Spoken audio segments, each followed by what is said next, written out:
Good afternoon, guys. This is Chris at DNG RMS Photography, and I'm doing a raw edit of the week for FroKnowsPhoto.com, the forum, and I believe it is raw edit.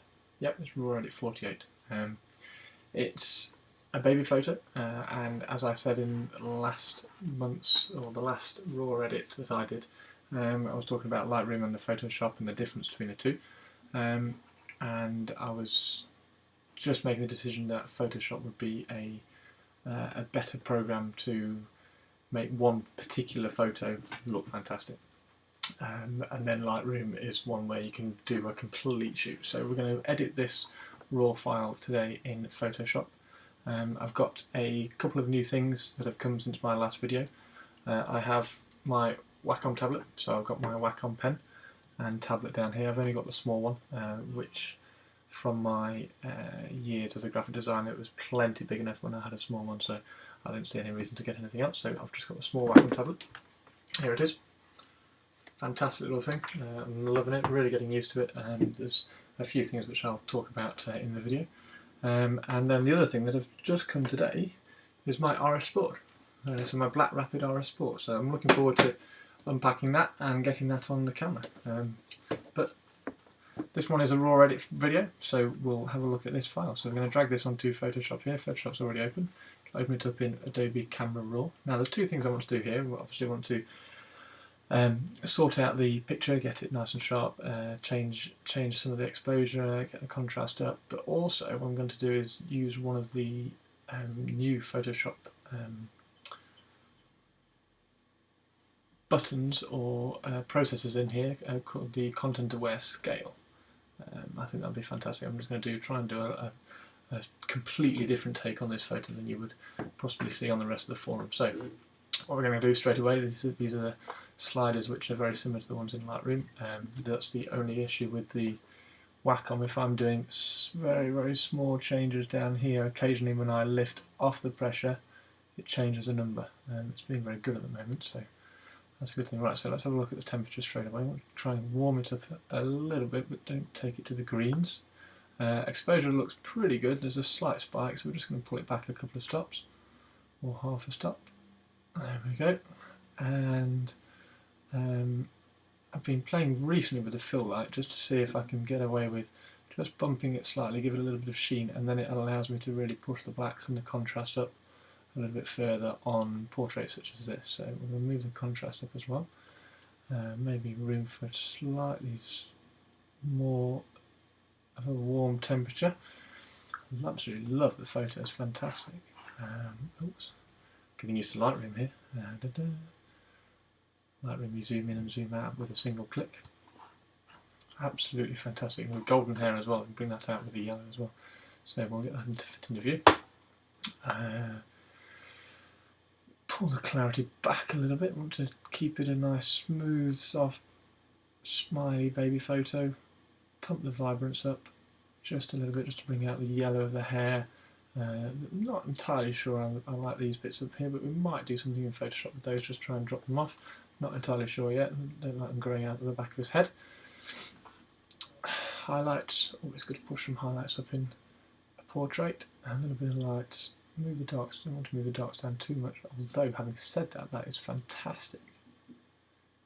Pushing the darks down a long way really brings out those eyes, so I'm going to leave that down there, and then maybe just touch the shadows a fraction just to balance it off, and then see if I can push the lights just to balance that dark. Oh, I don't like moving that far down. Minus 35, it's a long way.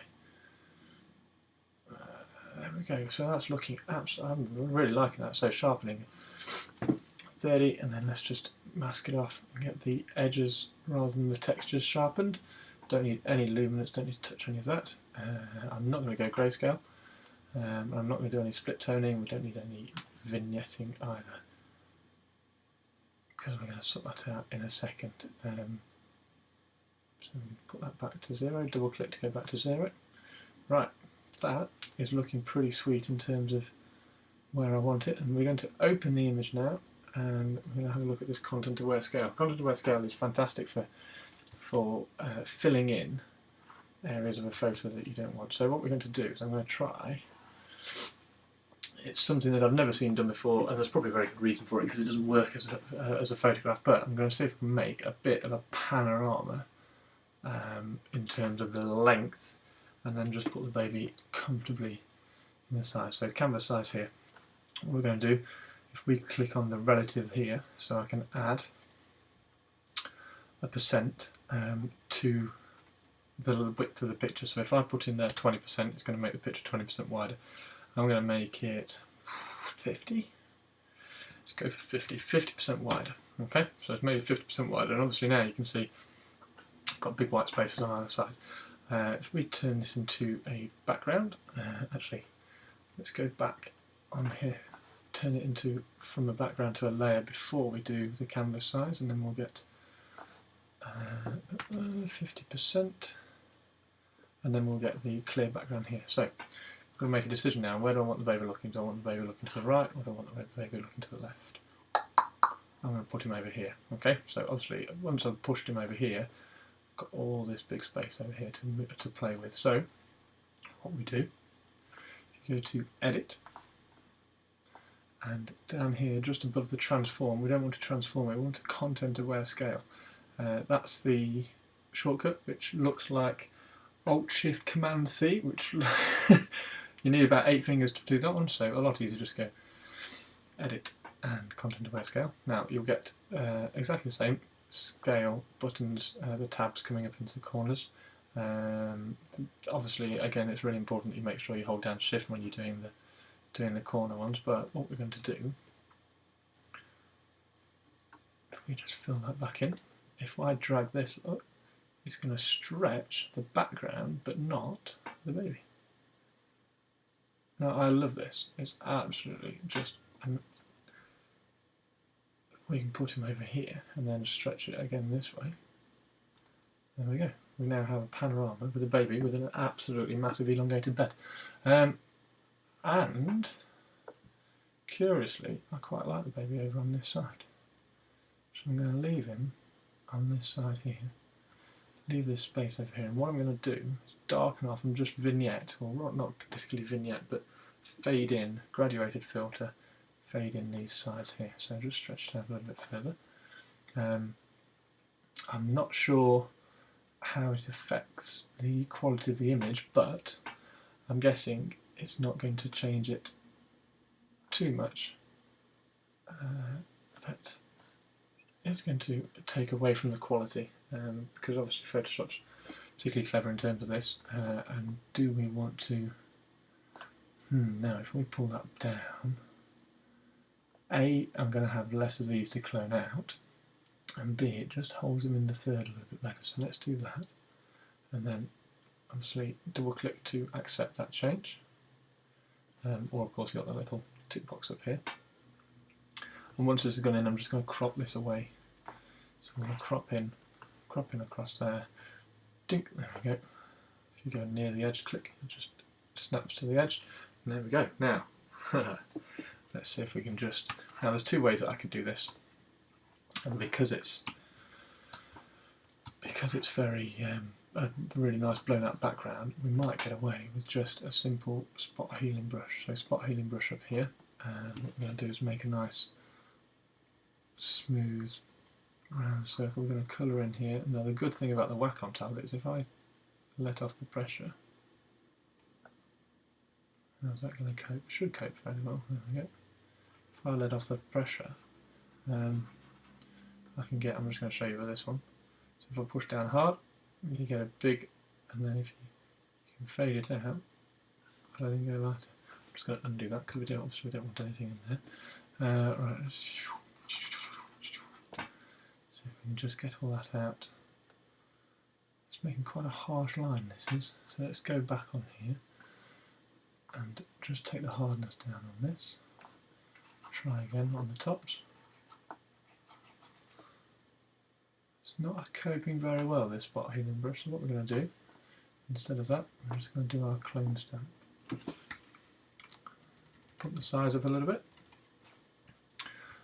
I'm not usually one for a destructive, that's much better, for a destructive change of things like this. I'd probably, if I was doing it on my photo, I would have nicked that bit off, stuck it on a layer, and masked that out. But because I'm on a video and I want to try and do it reasonably quickly, see if we can just very quickly move these in. Slightly smaller still. Let's use this bit up here just to go down and get closer to his head. And again, the joy of the Wacom tablet, you can just see I've just gone over his head there, so let's undo that. I'll try that again in a second. Wacom tablet here, I'll get closer and closer and closer, and the harder you press, closer it'll get. Again, that's the wrong colour. Let's try again here. Better. Not bad.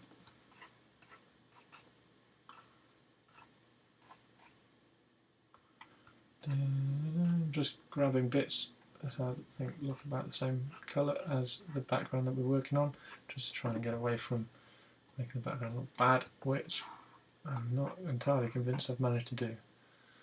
There we go, look, so I'll just go back in again, have a look and see if we can, probably easier just to make those a bit darker, so Alt and click up here to take that section there and just rub that in.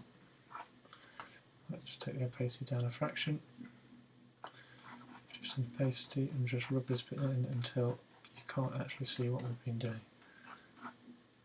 Trying to keep, I mean, this is one of the joys, and this is one of the reasons why I got the Wacom tablet, because it's so easy just to play around with that. Right, now there we go. Now the thing we're going to do with this as well, I want to put on a very quick border, and also I want to add this gradient down here. So what we're going to do, we're going to select, colour select, a spot down here, I'm going to open it up, and we're just going to darken that down to around that, and then we're going to get our gradient filter, have a new layer for this, and we'll call it gradient.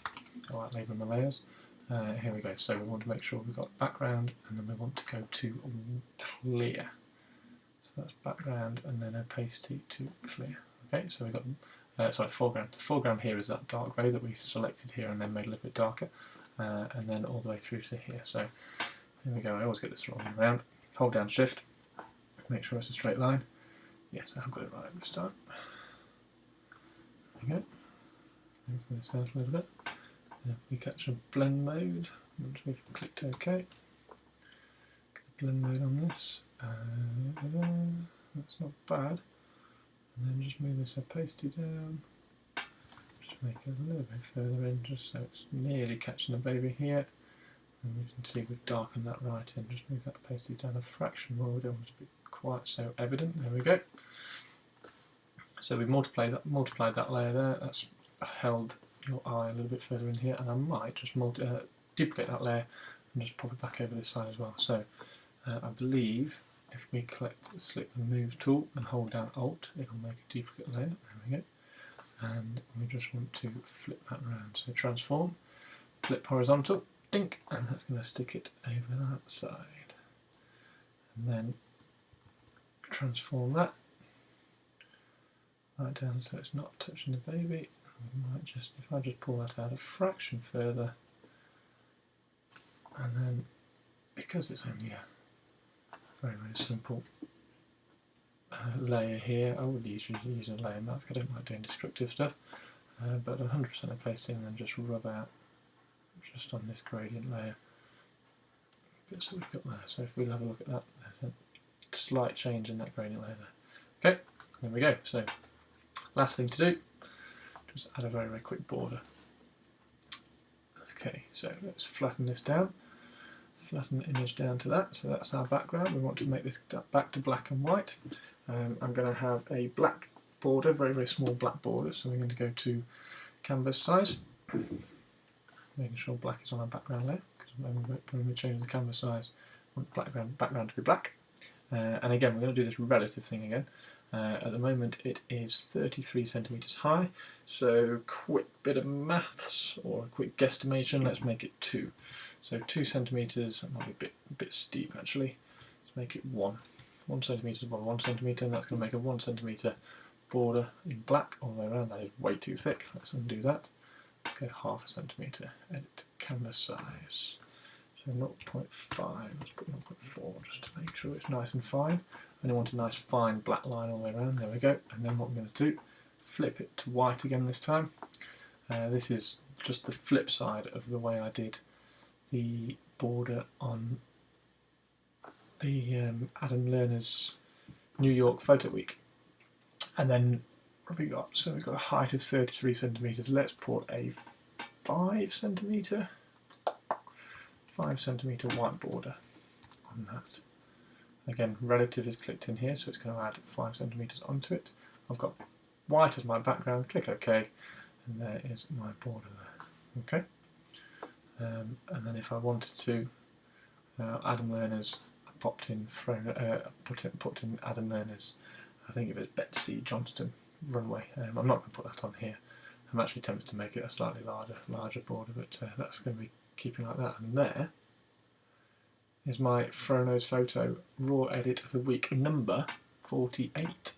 I'm going to save that out now, and I shall import this or upload this onto the forum and also upload the video. Have a play with content aware scale because it's absolutely fantastic. It's very, very good for things like this that has a structure. If you were just doing texture and wanted to make a texture larger, you just use content aware fill. But the scale is great for changing the look of an image there, and hopefully that'll be a completely unique looking photo that you will see on the forum. So thank you very much, guys. This is Chris at DNG RMS Photography doing a raw edit of the week number 48 for FroKnowsPhoto.com. And I shall catch you later. Thank you very much. See ya.